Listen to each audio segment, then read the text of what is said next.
Olá, sejam muito bem-vindos ao Viva Vida, seu programa de bem-estar e saúde do Aqui Notícias. Eu sou a Karina Peixoto. Ao meu lado, Beatriz Fraga, jornalista. Tudo bem, Beatriz? Tudo ótimo. E hoje um assunto aqui hoje vai ser gostoso, né? Maravilhoso. Literalmente gostoso o nosso assunto aqui hoje. Nós estamos aqui com duas convidadas maravilhosas. Uma que já é sócia daqui do Viva Vida. A nossa sócia, né? E a outra, a doutora Ariane. Doutora Jacira, doutora Ariane, tudo bem com vocês? Tudo jóia. Tudo bom?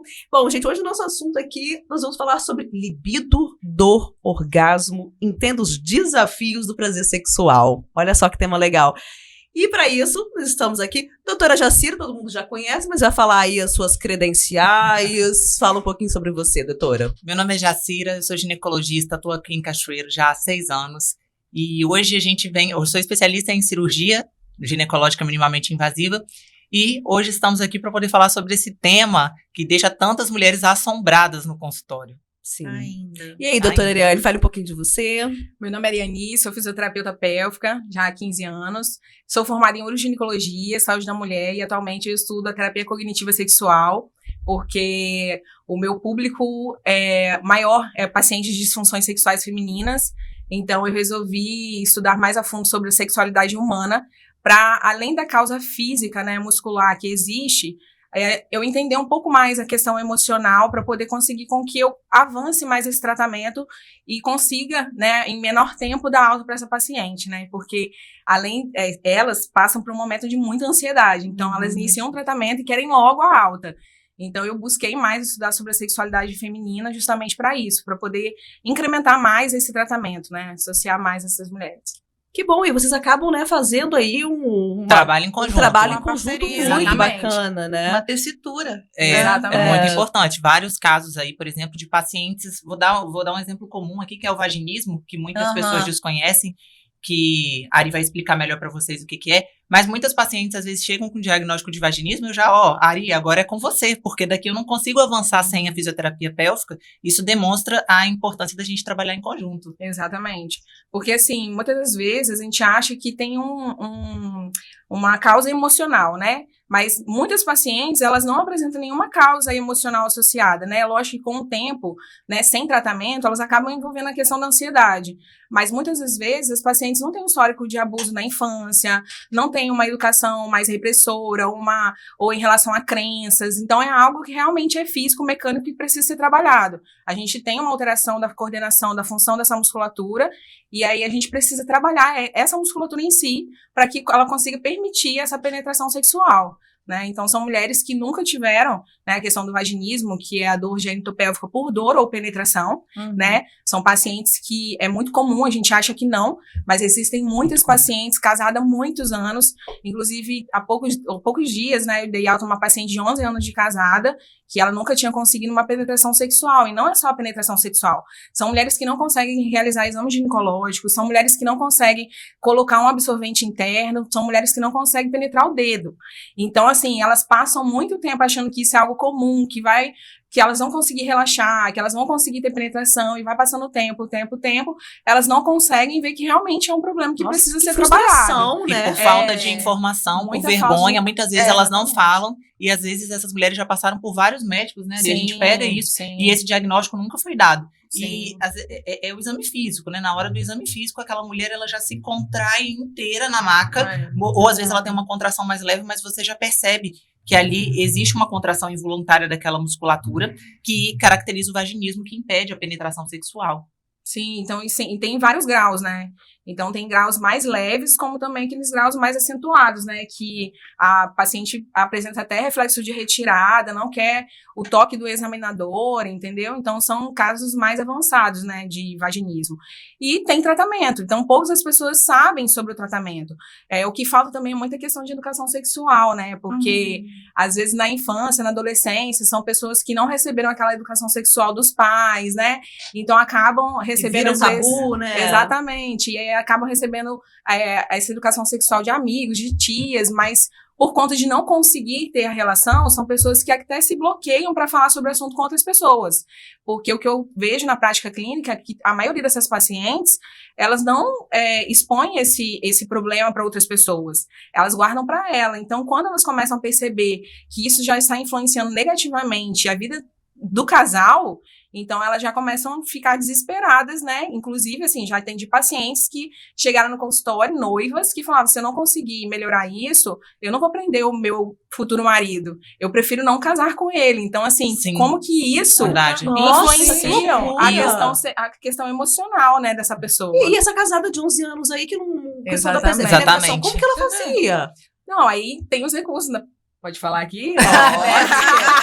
Deve. Então, são pacientes que vão para a questão de sexo oral, né? De carícia. de Ela tem estímulos, outros recursos. Mas, ao mesmo tempo, assim... Outras são, práticas sexuais. É mais a questão do sexo oral mesmo, porque ela não consegue penetração, né? Então, não consegue dedo. Inclusive, ela tem reflexo de retirada por conta do trauma. Então, se ela passou por uma experiência negativa, né? Numa primeira tentativa ou várias tentativas com insucesso e com dor, então ela já começa a ter aquela memória, né? Que, tipo, vai ser dolorido, não vou aguentar, porque a sensação que muitas vezes elas relatam é a sensação de faca mesmo, né? Como se fosse uma faca cortando.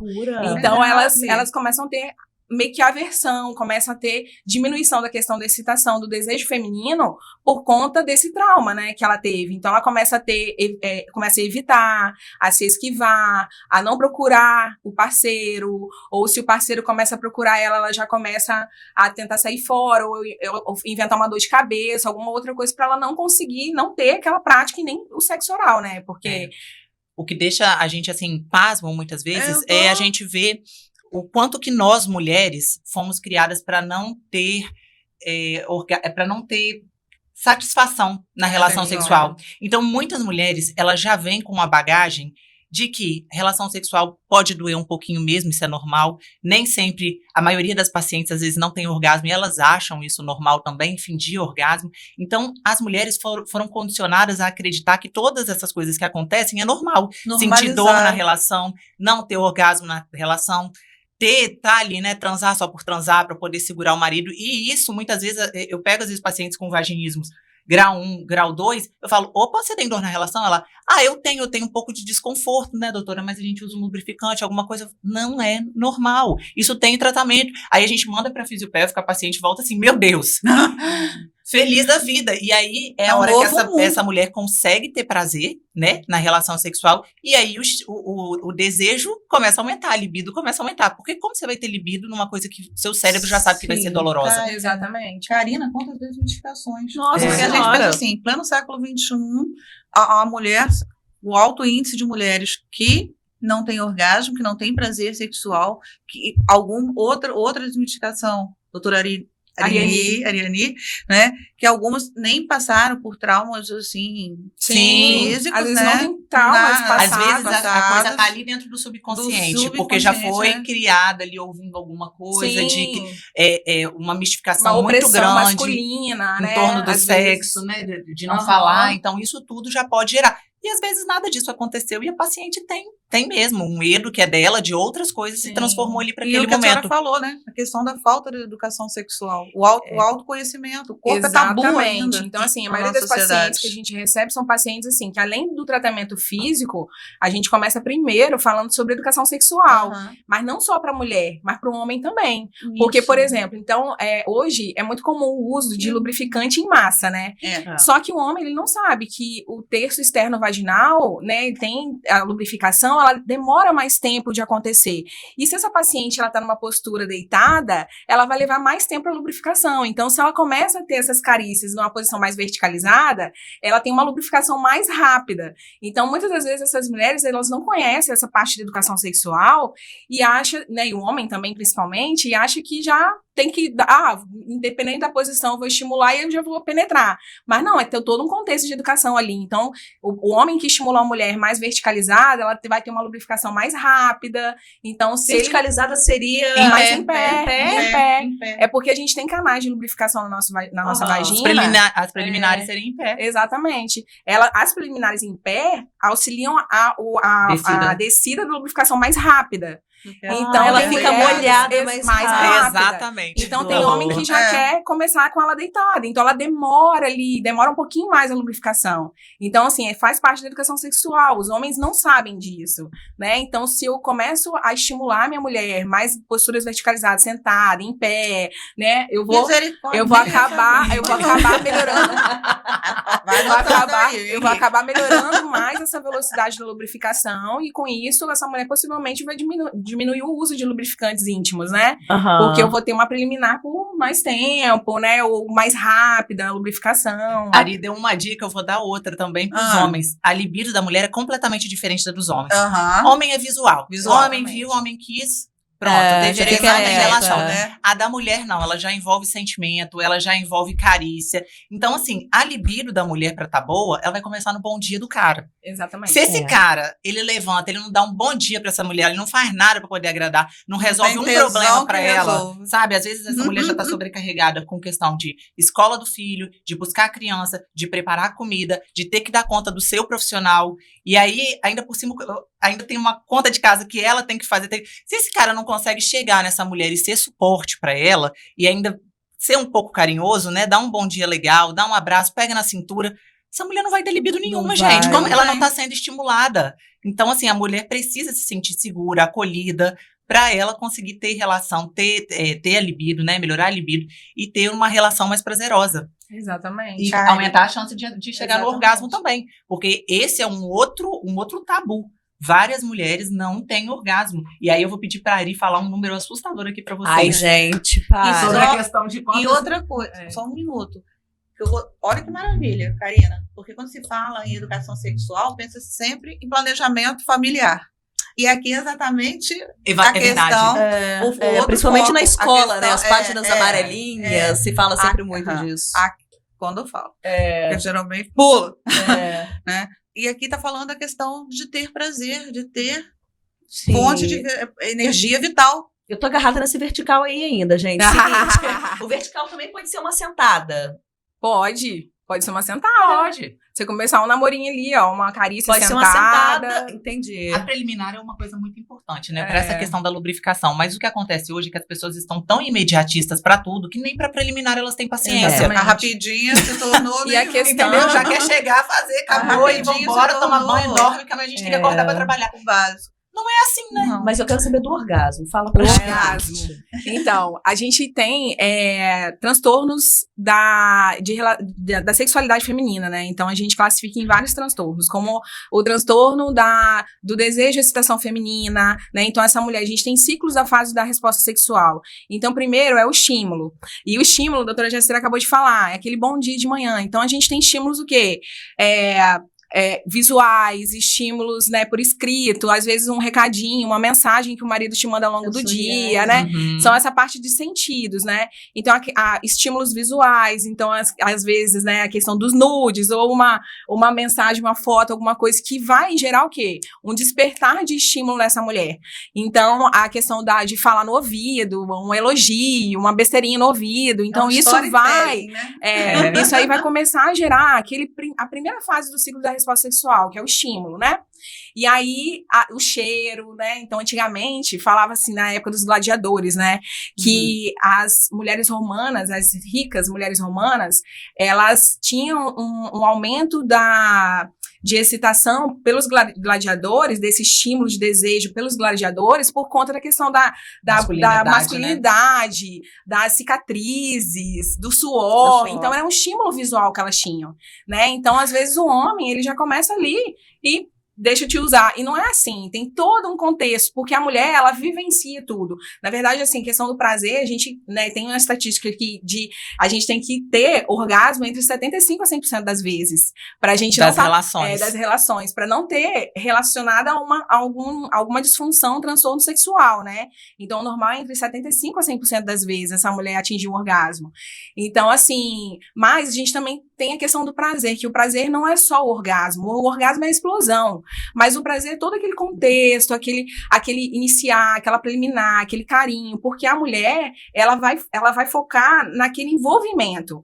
O homem já é diferente, ele já pensa já no final. O que ele pensa o quê? Não, eu tenho que manter ereção e a ejaculação. A mulher não, ela tá ali, ela quer se envolver, ela quer o carinho, ela quer o toque, ela quer o cheiro, ela quer ouvir alguma coisa, entendeu? Então, isso que faz com que essa mulher passe para a próxima etapa do ciclo da resposta sexual, que é a excitação.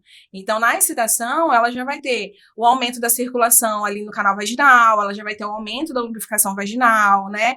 Então, esse momento de excitação, ele vai, a partir dali da primeira resposta, que é o estímulo, ela vai ir para a excitação, da excitação, provavelmente ela vai evoluir para o orgasmo, e o orgasmo é aquela explosão, e depois ela vai evoluir para a resolução, que é aquele estado de bem-estar, de cansado. Ai, nossa, que é nesse momento que o nosso cérebro está cheio de ocitocina. Exatamente. O famoso hormônio. O bacana é que muitas mulheres, quando tem o orgasmo, o primeiro orgasmo, se depois dá uma consequência, porque eu acho que, né, fica muito sensível, né? A parte fica muito sensível. Mas depois você tiver outra relação nessa sequência, ela gosta de novo. Sim, algumas mulheres sim, assim, não são todas, né? Porque às vezes também as pessoas acham que, assim, né, porque se a gente for pensar assim, sobre, o que você acha sobre uma boa relação sexual? Aí a mulher fala assim, aquela que tem múltiplos orgasmos, né? Mas não são todas as mulheres que atingem a múltiplos orgasmos. Isso é uma coisa, assim, que não é comum, né, para as mulheres. Mas a questão do envolvimento, do prazer e dela ter o orgasmo, isso é muito importante. Ela não precisa buscar múltiplos orgasmos para ela conseguir ter. Exatamente, é aquela qualidade da relação sexual, né? Mas, enfim, então muitas coisas que a gente ensina essa mulher que ela não sabe, ela desconhece. Então, isso faz com que ela melhore, né? Não só a parte física, mas a parte do envolvimento. Então, a gente precisa também entender que, às vezes, a questão do desejo hipoativo das mulheres pode estar associada à questão de saúde, né? Então, essa mulher, às vezes, tem uma diabetes, um hipotireoidismo, né? Ela pode ter, por exemplo, uma disfunção pélvica, uma incontinência urinária, ou algumas outras disfunções que podem fazer com que ela tenha a redução dessa libido, né, desse estímulo própria rotina, né, o estresse. E muitas vezes as pessoas chegam, né, no consultório, minha libido tá muito baixa, mas você vai ver a rotina dela tá péssima, o relacionamento dela tá péssimo. Não faz esporte. Não faz uma atividade física, que é uma coisa que ajuda muito a melhorar a libido e a performance sexual. Então, assim, como é que a gente vai ajudar? Porque muitas pessoas acham que é só repor hormônio, só fazer testosterona, vamos fazer testosterona. Não é assim. Se a rotina muito pelo contrário, ruim, a testosterona ela pode fazer ressecamento vaginal. Então, assim, às vezes a pessoa tá dando um tiro que vai sair pela culatra.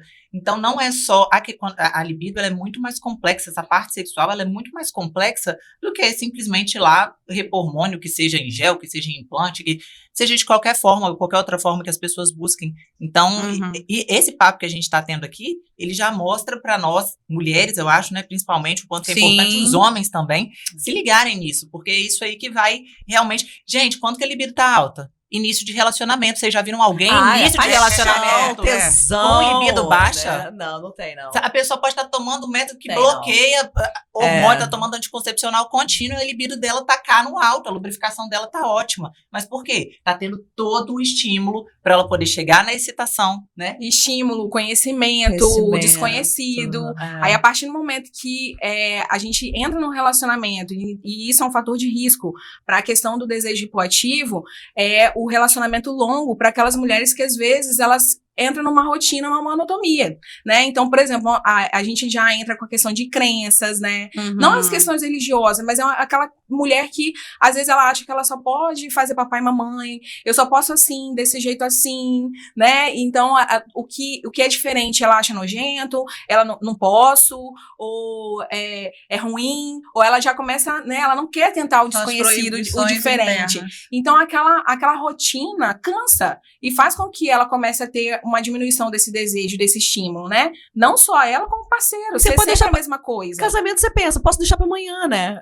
E deixar pra amanhã, tipo assim, tá aqui do meu ladinho, posso deixar pra amanhã. Então, aí se falar sobre deixar pra amanhã, a gente já fala sobre o desejo responsivo. É aquelas mulheres que têm um relacionamento de longa data e ela sabe que o sexo é bom, eu consigo ter orgasmo, então vamos deixar pra amanhã. E aí vai deixando pra amanhã. Aí quando ela quer, ela vai iniciar, porque ela já sabe da resposta. Ela já sabe que é bom, ela já sabe que consegue orgasmo, né? É diferente do desejo espontâneo. É aquele que acontece coisas durante o dia, que dá estímulo pra ela, e ela já entra naquela relação sexual, que é mais prazerosa. Então, às vezes, um relacionamento de longa data aumenta o risco do desejo hipoativo por conta disso, por conta do desejo responsivo, por ela achar que é assim, eu já sei, eu já conheço, se eu for transar hoje, eu vou conseguir ter orgasmo, ou vai ser bom, eu já conheço desse jeito assim, e ela acaba não tendo esse desejo espontâneo, né?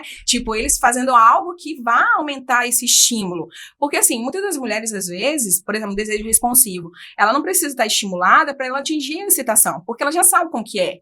Mas muitas mulheres precisam ser estimuladas para poder passar para as outras fases de ciclo da resposta sexual, né? Então, ela precisa ter estímulo para daí ter excitação, para daí ter orgasmo e resolução. Agora, lógico, tem mulheres, por conta do desejo responsivo, que ela vai entrar num ato sexual ali sem estímulo nenhum, mas que ela vai evoluir para excitação, tá? Mas o ideal é que isso não seja rotina, né? Que seja um desejo espontâneo, porque é uma das maiores causas de desejo hipoativo em mulheres com relacionamento de longa data. Então, é um risco, né? Que a gente fala assim, que a mulher ela acaba deixando aquela coisa muito comum, sem mudar nada, entendeu? E faz ela uma fica loucura, esperando, não faz um negocinho diferente. Não faz diferente. Então, depois ela começa a falar assim, esse tempero aí tem que entrar. Eu não tenho estímulo, não tenho vontade.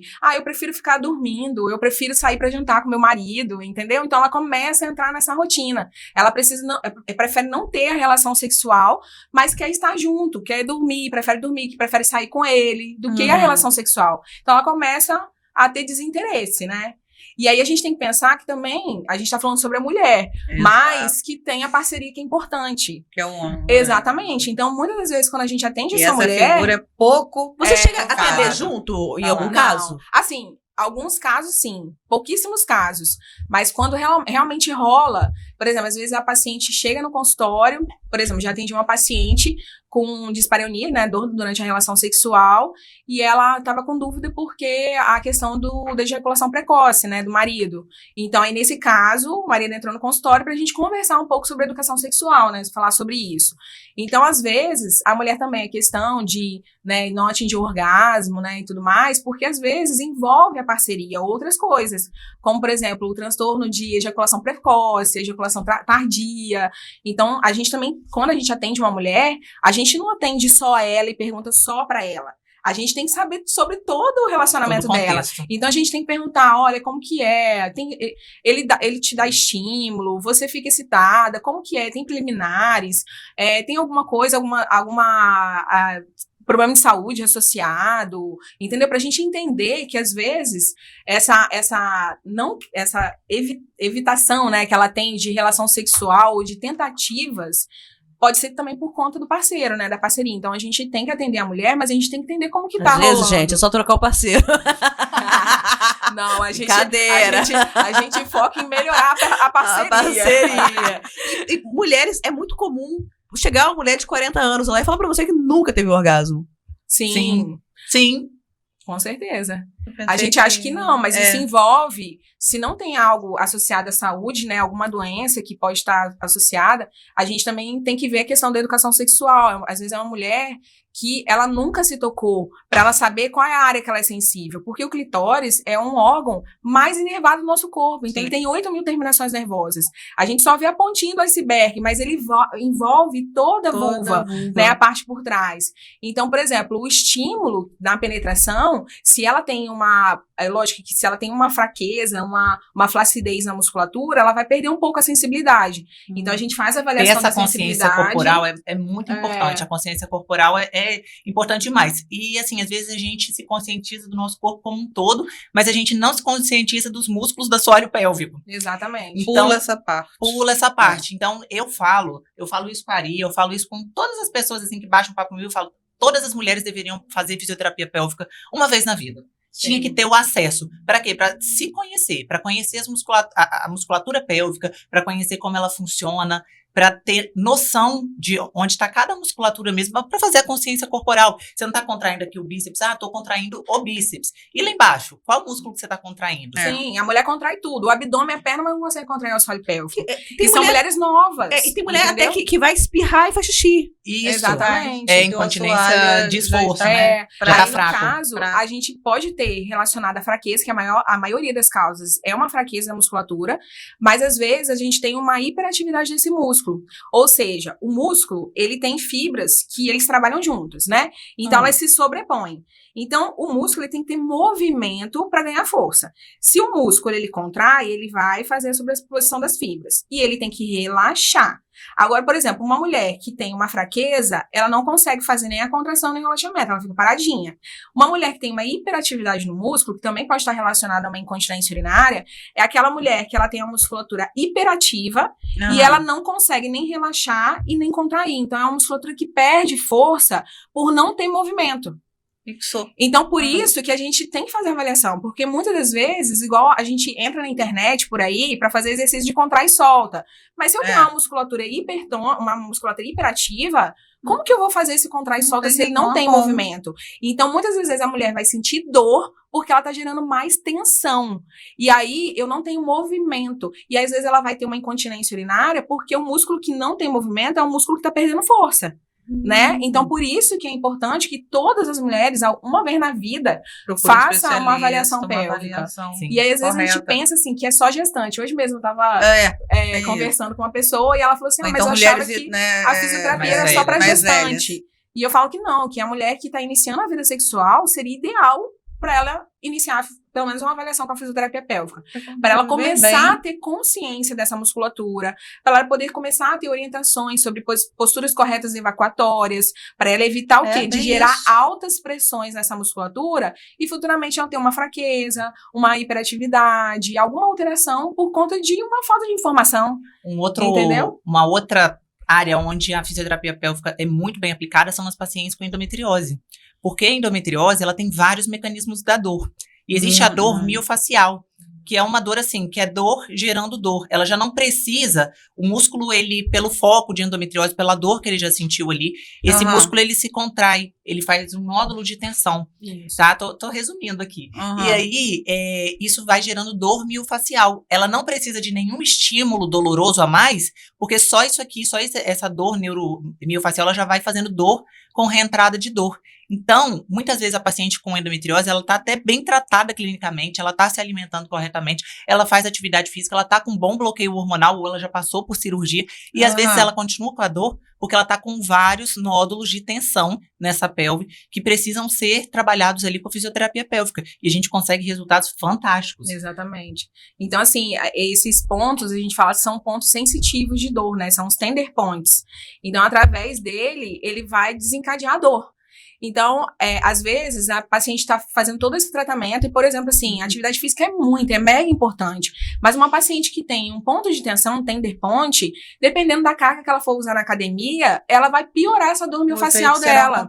Então, assim, por isso que é importante da avaliação, porque quando a gente toca, às vezes a paciente não é sintomática, né? Então, mas a paciente, por ter um foco, ela tem aderências, então ela vai ter pontos sensíveis. Então, quando você toca na paciente, às vezes, a parte urinária, né, a parte proctológica, sexual, tá tudo normal, não tem queixa nenhuma. Mas a gente vai fazer a avaliação dessa paciente e aí eu mostro pra ela, você tá vendo isso aqui? Eu vou tocar, ai, senti dor. Olha do outro lado, do outro lado vai, e desse lado não vai. Então, você consegue atingir, né, tocar nesses pontos de dor para liberar, para que ela tenha uma qualidade de vida melhor na atividade física, no tratamento dela. Na relação sexual. Na relação sexual. Porque muitas mulheres com endometriose, elas têm queixa de redução da libido, mas justamente pelo mecanismo de dor. A questão da dor. O cérebro, ele vai se defender, né? Ele é inteligente, então ele vai se defender. Se ele sabe que é uma coisa que vai gerar dor, um momento que vai gerar dor, o que ele faz? Abaixa a libido, né? Então a mulher não vai ter desejo nenhum.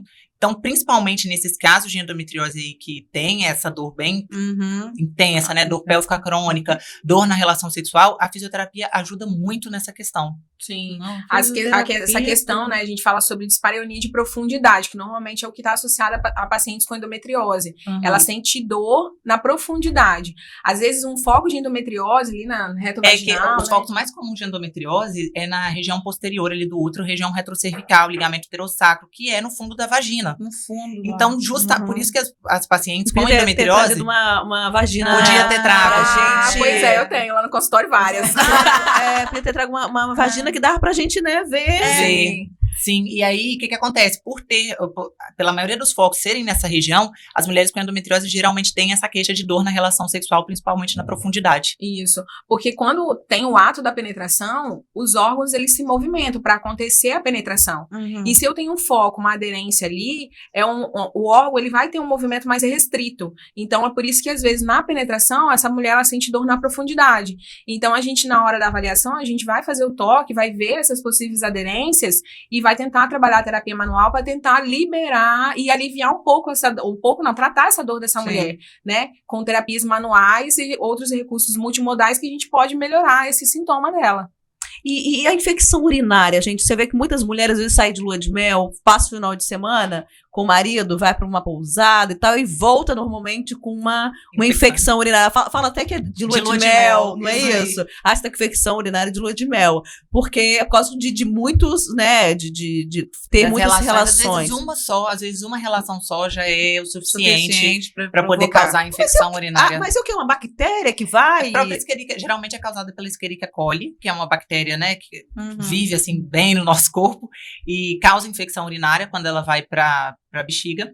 E aí pelo próprio atrito da relação sexual, né, ele vai gerando microfissuras, aumenta a chance dela translocar ali e ir para bexiga e fazer a infecção urinária. Então tem mulheres que têm esse quadro mesmo de cistite de repetição pós-relação sexual.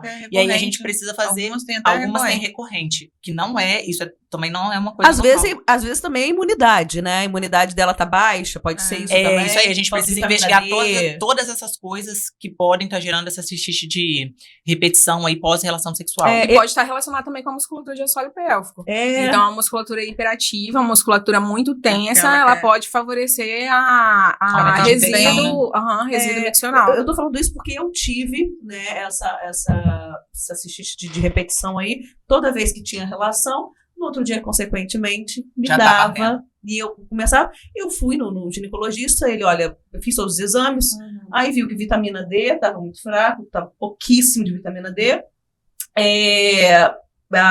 ferro também e a B12. A parte imunológica, né? A partir do momento, tomei aquela vitamina D13, 50 mil, não sei.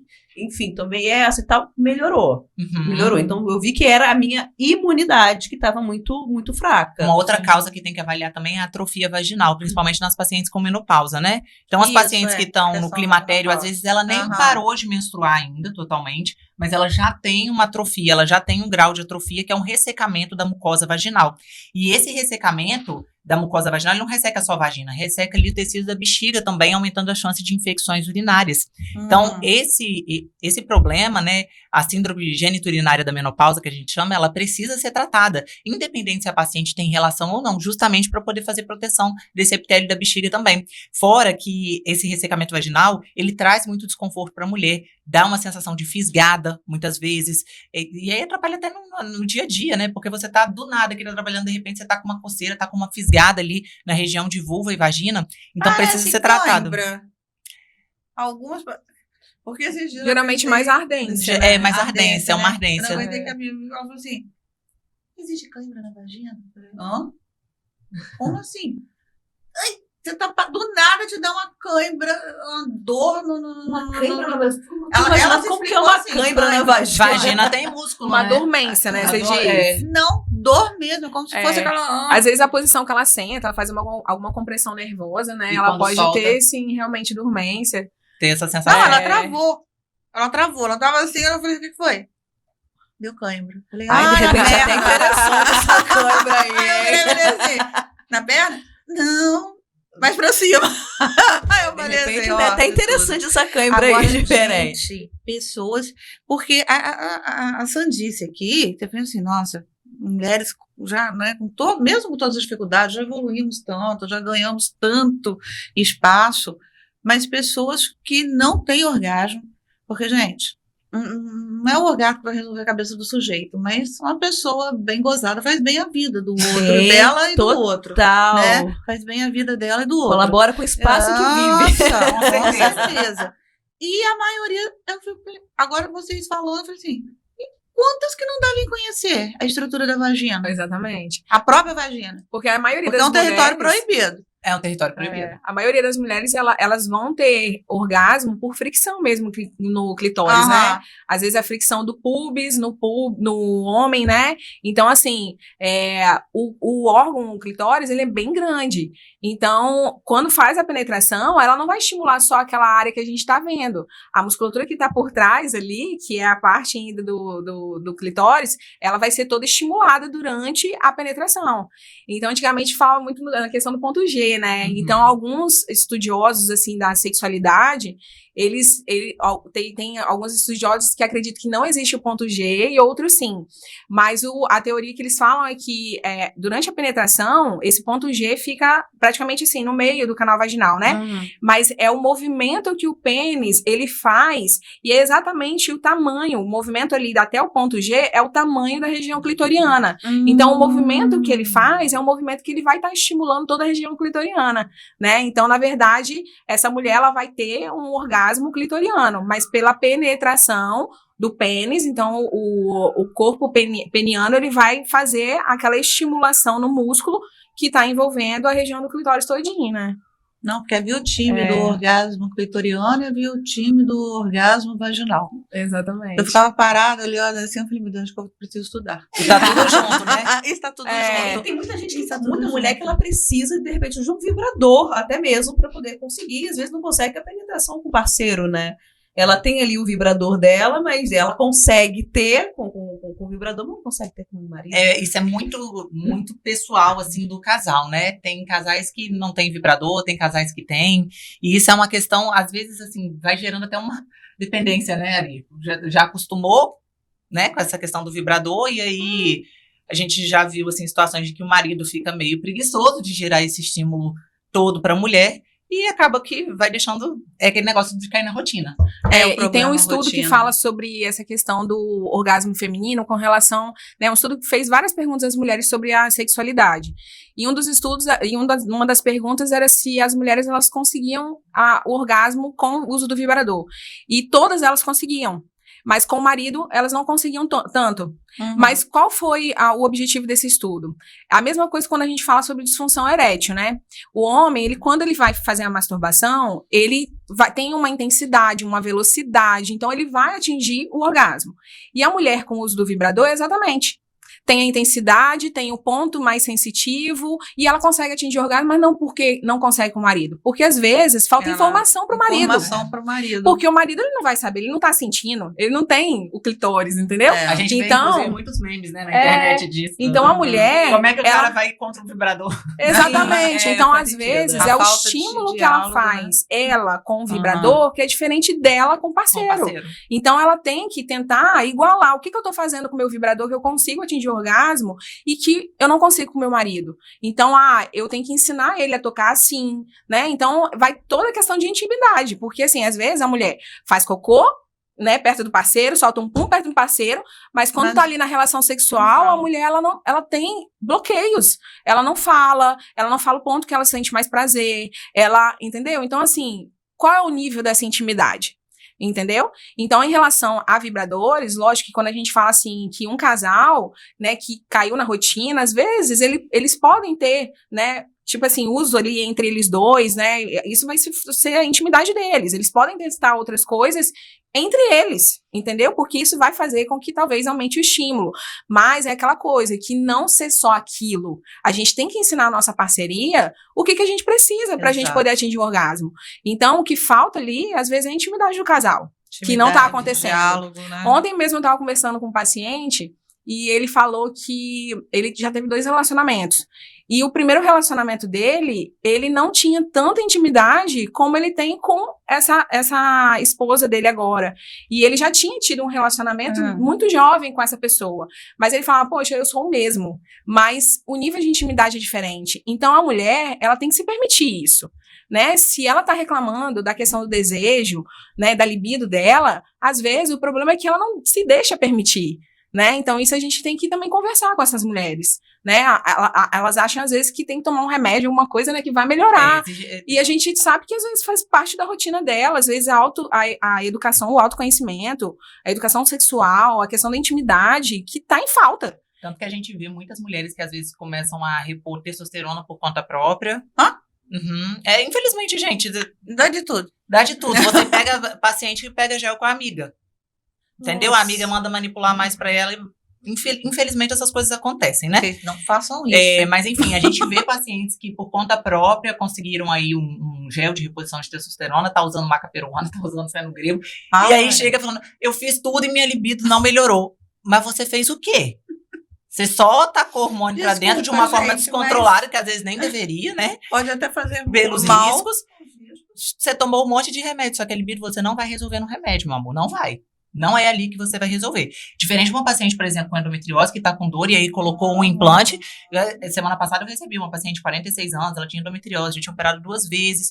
E aí a gente já tinha tentado várias formas de tratamento, não tinha dado certo. A gente foi pro implante com ela, evoluímos pro implante. Ela chegou lá 1 mês depois e falou, doutora, eu nunca tive orgasmo na minha vida, foi a primeira vez.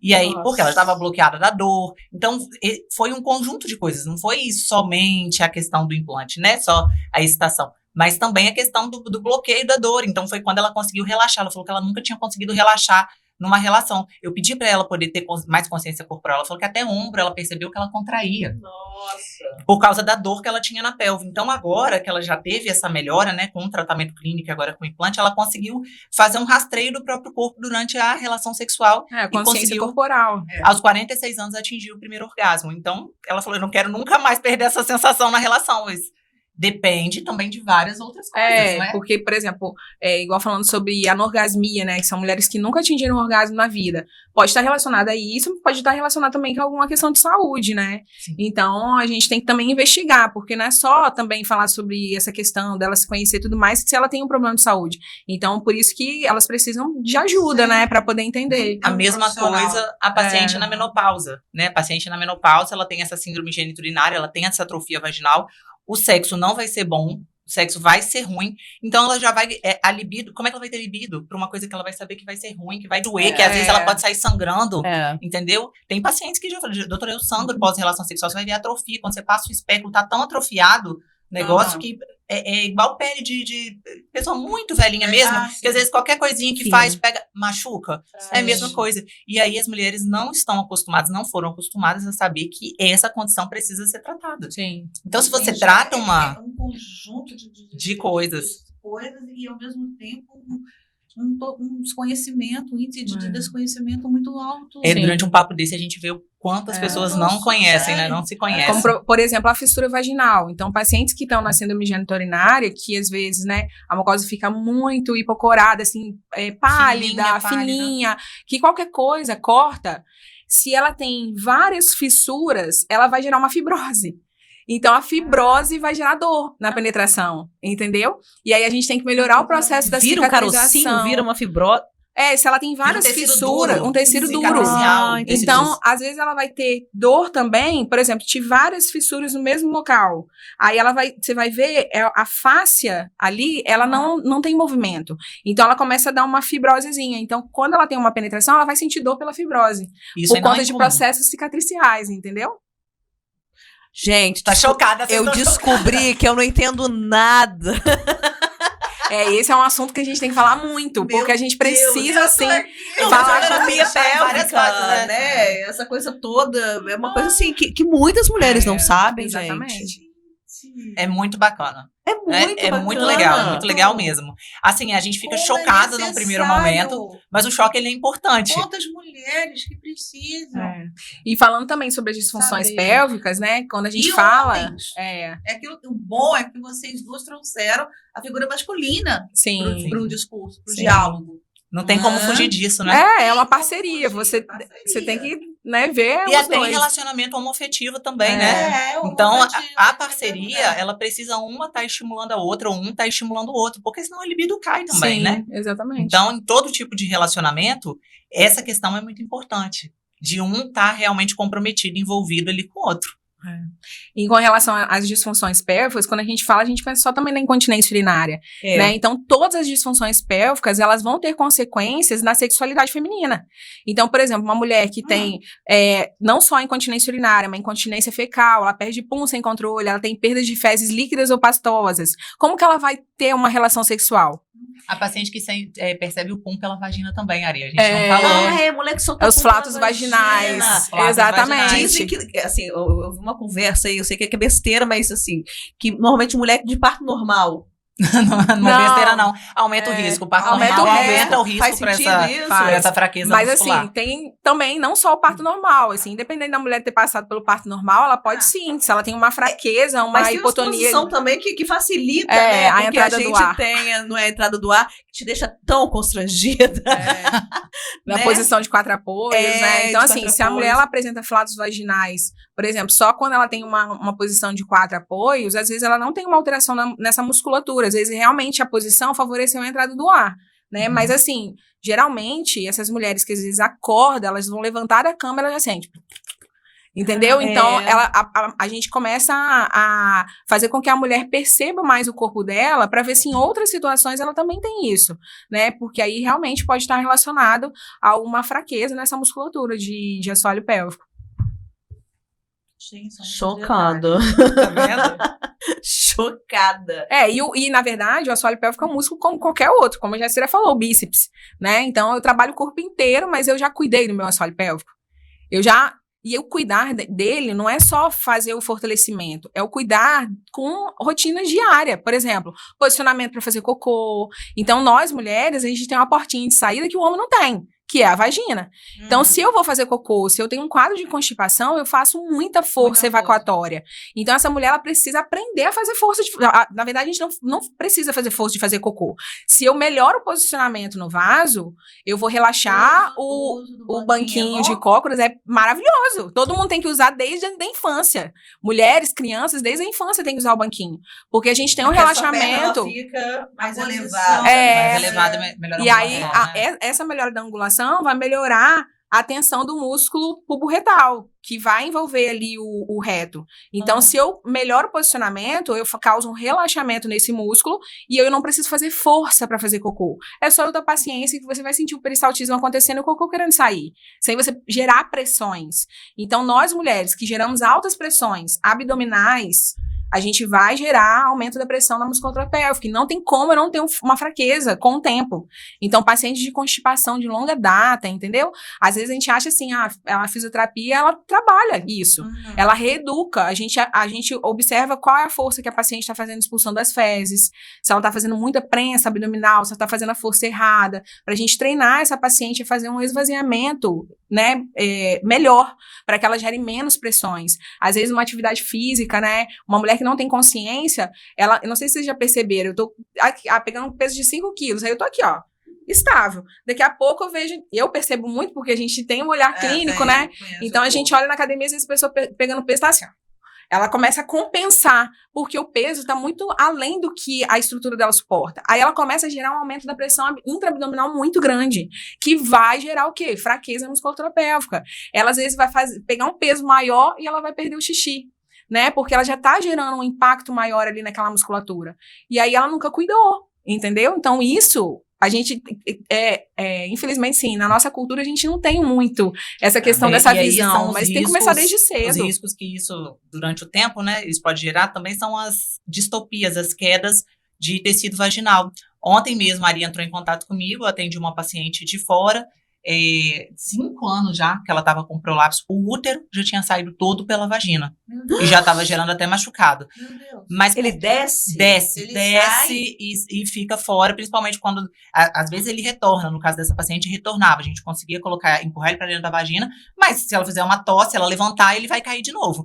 E aí essa senhora ficou 5 anos com esse quadro por vergonha de falar com a família. Então, eu sempre falo, a gente que tem mães idosas aí, 70 mais, vamos perguntar, tá tudo bem aí, percebeu se caiu alguma coisa, tá sentindo alguma bolinha na vagina, porque elas não falam. E tomar banho, elas sentem a bolinha. Né? Só que elas sentem a bolinha, cocô. Exatamente, no início. Muitas delas, às vezes, têm que fazer uma pressão perineal para conseguir fazer o cocô. Colocar o dedo dentro da vagina para conseguir fazer cocô. Porque a gente tem a cistocele, que é a queda da bexiga, né? A gente tem a retocele, que é a queda da parede posterior da vagina com saída ali, né, do intestino. E a gente tem a queda do útero também, que pode acontecer. Ele todo sair pela vagina. No caso dela era o útero. E um pouco da parede anterior também, né? Da bexiga. E aí, no caso, o que acontece? Total. quando essa Acho que a gente vai ter que fazer outro podcast. Pelo amor de Deus. E aí, quando essa área é prolapsada, então ela fica pra fora. E aí a mucosa, que é lubrificadinha, ela começa a ficar seca. E aí o contato com a roupa íntima, a fricção, ela vai causando o quê? Ferida, porque é uma área seca, né? E em contato com a roupa íntima, começa a ferir, causar ulcerações. Então, é uma paciente que, a princípio, ela não sente dor pelo prolapso, pela descida, ela sente um incômodo, às vezes atrapalha a relação sexual para algumas mulheres que têm, né? No caso dela, não. Mas algumas outras mulheres que têm, às vezes elas sentem dor durante a penetração, porque o órgão tá atrapalhando a penetração. Outras não têm queixa em relação à penetração, mas a saída, o atrito com a roupa íntima, já a dor que ela não sentia, ela começa a sentir porque começa a ferir. Então, é um caso que é mais difícil, né? O tratamento. Então, assim, tem que tratar a ferida, né? Enfim. Nesse caso do útero que desce ali, que você sente, no caso que vocês falaram, é o quê? Uma cirurgia ou são esses exercícios para que ele volte no lugar? Ou seria melhor uma cirurgia, de fato? Nesse quadro, melhor para ela seria uma cirurgia. Retirar o útero. A gente faz uma retirada via vaginal minimamente invasiva. Porém, essa paciente específica, ela tem um risco cardiovascular muito alto. Então, primeiro a gente vai tratar essa parte dessa ferida dela. Ela já é bem idosa, tem vários outros problemas de saúde. E depois de fazer esse tratamento, a gente vai tentar o tratamento com pessários. Os pessários vaginais é uma órtese, né, de silicone que é introduzida no canal vaginal para poder manter o órgãozinho no lugar.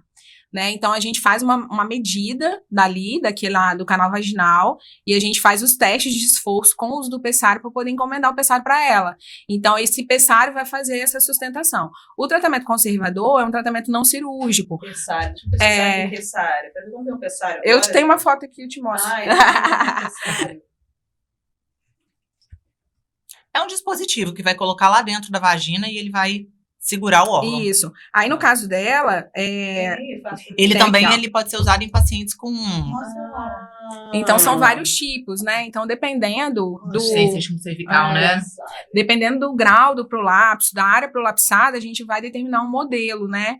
E aí, essa paciente, ela né, na tentativa do tratamento conservador, sem cirurgia, a gente orienta essa paciente a fazer a retirada do pessário, para fazer a limpeza, né? Então, ela vai utilizar esse pessário, e aí, de tempo em tempo, ela vai retirar para limpar, porque como ela ainda tem útero, a gente não pode ter uma vaginose, né?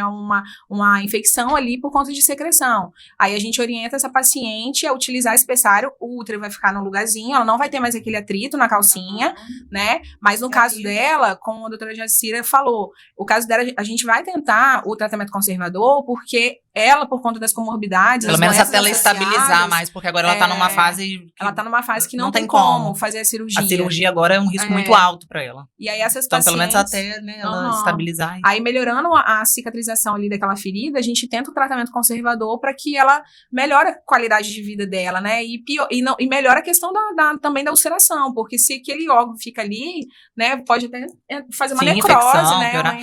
E assim, você imagina, você passar o dia todo com alguma coisa no meio das suas pernas. Nossa, nós não somos homens. Deve ser horrível. Levando em consideração que você não tem o pênis, Mas assim, por exemplo, no caso dessa o paciente... O óbvio precisa ser dito.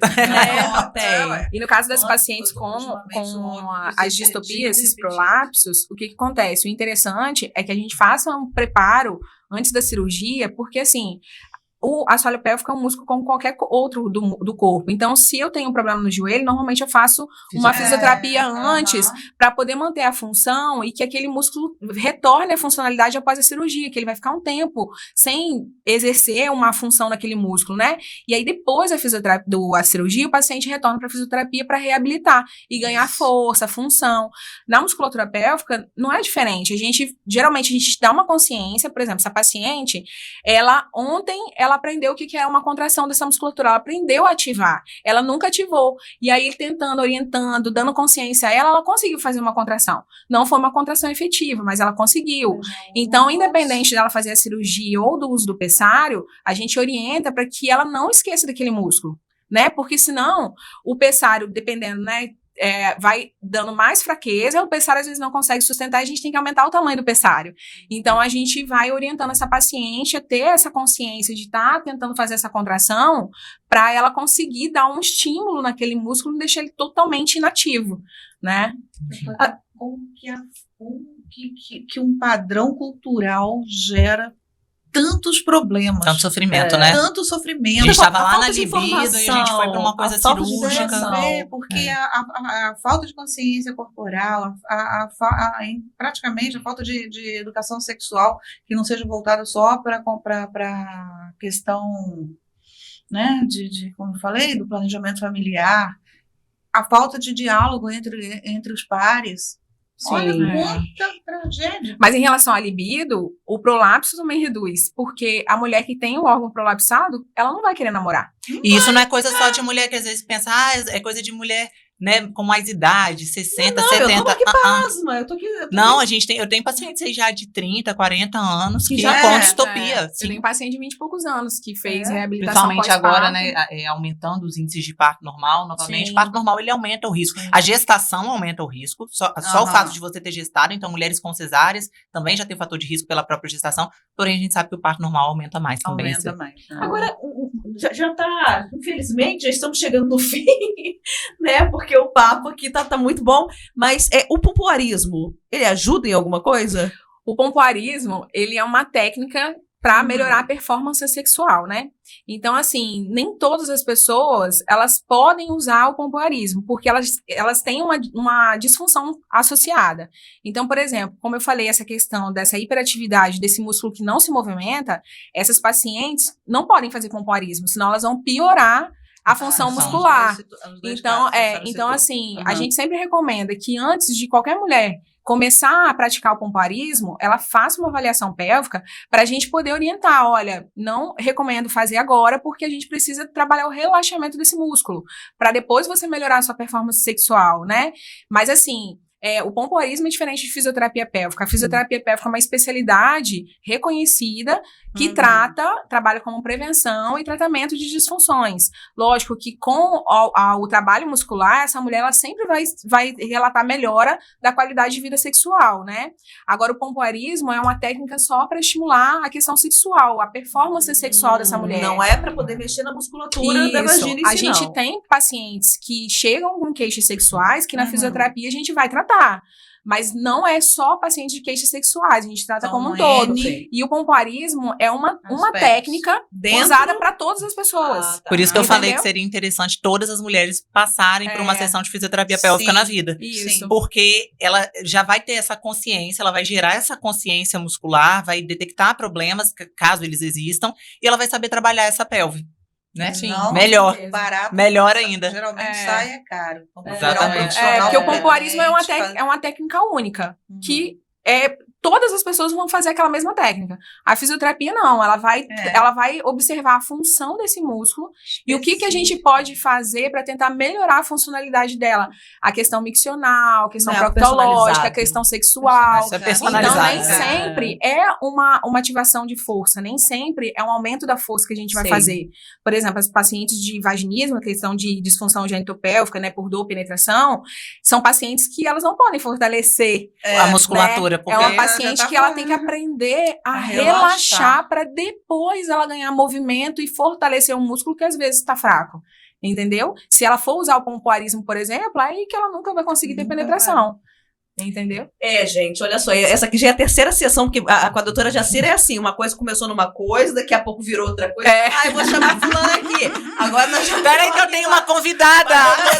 aqui agora. Então, assim, o negócio só tá escalando. E eu sei que vocês têm um time muito bom, onde existem várias especialidades, né? Vocês fazem alguns encontros muito interessantes, que falam da saúde da mulher, da qualidade de vida sexual dela, o que eu acho muito bacana, que as pessoas sigam, né, aí as doutoras. Sim. E façam suas considerações finais sobre o nosso assunto aqui e aonde nós podemos encontrá-las. Onde nosso público, nós também, tá, Bia? Que, ó, nosso lado não tá muito bom, não. Sim, menina. O nosso negócio não tá legal, não, amiga. Não, até que tá dando pra mas eu tô aqui, eu tomei cada susto que eu fico A gente acha que o negócio não é assim. Mas é importante a gente ter esse tipo de bate-papo aqui, de conversa, porque olha quanta consciência isso trouxe aqui pra gente hoje, né?